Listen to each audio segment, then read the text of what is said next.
weight, written Lachlan Moorhead.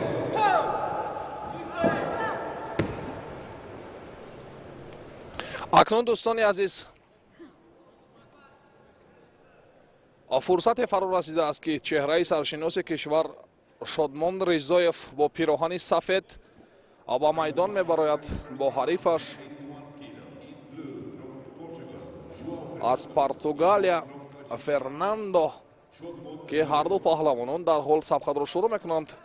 رضایف با هجوم میگذارد، دستی حریف را خیلی مستحکم میگیرد. فرناندو جا پهلوانی 23 ساله پرتغالیا که این حریف پهلوانی ما است.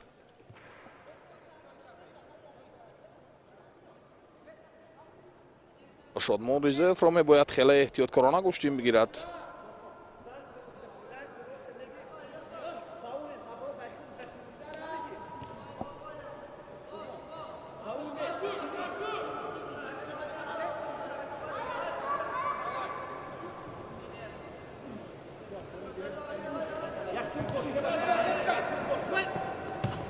دوباره هر دو پهلوانان از سبقت را ادامه میدهند. خیلی دلپرانه گوشتیر میگیرد حریف پهلوانی ما فرناندو. یک حالتی خیلی هم خطرناک هم بود برای رضایف. هوا داوری مرکز در حال شیدای نخست را برای پهلوانی ما نشان میدهد. نوبت دیگر دست را خیلی مستحکم میگیرد رضایف. امکانیت فرصت جستجو میکند برای پرتاب کردند.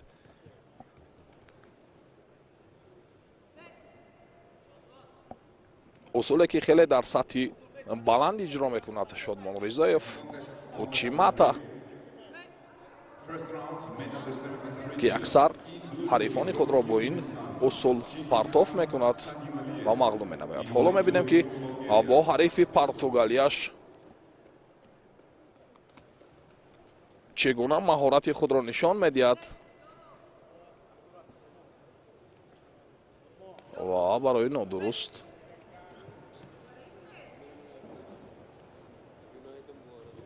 کندنی دستی حریف شیدای دویم را نیز برای رضایف نشان میدهد. داوری مرکز و نوبت دیگر پرتاب میکند فرناندو. اولی خود را کنار میگیرد رضایف.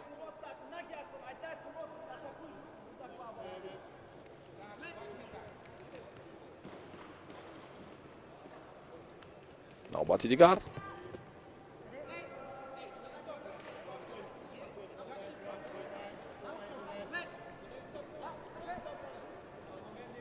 دو دقیقه وقتی اساسی پشتی سر می شود. تنها پهلوانی ما با دو کارت زرد مجازات گردیده است. گشته و برگشته دست و گریبانی حریف را می گیرد ولی او پیخست نموده است که در حال یک کارت زرد دیگر گرفتن او می تواند ترک میدان کند. ولی حالا وقت زیاد است. شادمان رضایف را میباید وقت را ثمرناک استفاده برد. همه آن قوه و نیروی الوگی که دارد استفاده برد.